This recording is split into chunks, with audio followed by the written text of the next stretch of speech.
Atsika lafim-baovao hafa isika eo amin'ny tontolon'ny fampandrosoana ny Madagasikara andalam-pamolavulana ny antotan-kevitra andinihana sy hamaritana ireo laharam-pahamehana maharitra entina hanarenana ny Madagasikara ary ny Banky Afrikana momba ny fampandrosoana na ny BAD amin'izao fotoana izao, natao indrindra mba azahoana mijery ny fomba hitsinjarana ny fanatanterahana izany eo amin'ireo samy mpiara-miasa amin'ny Madagasikara. Ravakaran-Andriamanana nanao ny fanadihadiana naka ny sary kosa Imamy Rasamely.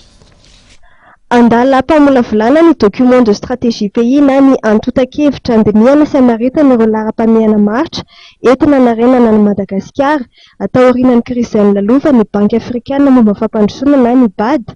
Araka ny nambarany Andriamatoa Abdelkrim Benjebour, solitenan'ny BAD miasa eto Madagasikara, efa mifanantona amin'ny gouvernemanta ny FMI ary ireo mpamatsy vola hafa ny BAD amin'izao raha ny fanazavany sy ho ampiaraka amin'ny fanatanterahana ireo laharam-pahamehana rehetra ao Madagasikara mantsy ny teti-bolan'ny BAD ka ilana ny fandraisana anjara ireo mpamatsy vola hafa.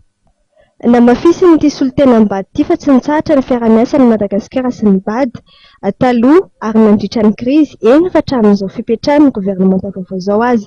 Tetika asa telo lehibe no fataon'ny fiara-miasa amin'izao dia mahakasika ny fambolena sy ny fiainaran-tsakafo, ny fanamboarana lalam-pirenena fahasivy ary ny fanatsarana ny fitantanana. Mitetina hatrany amin'ny $5.7 ny teti-bidina tetika asa telo ireo raha ny fanazavana.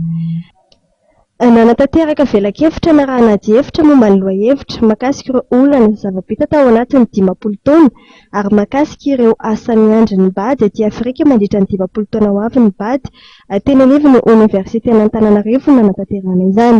Nosafidiana manokana moa ny université hapetrahany izany nentina manentana ireo mpianatra izay ho mpitatana firenena tsoatsy ka ahatonga azy ireo handray an-tanana no avy ny firenena ka hamaritra ny fanamby ho an'izany firenena izany.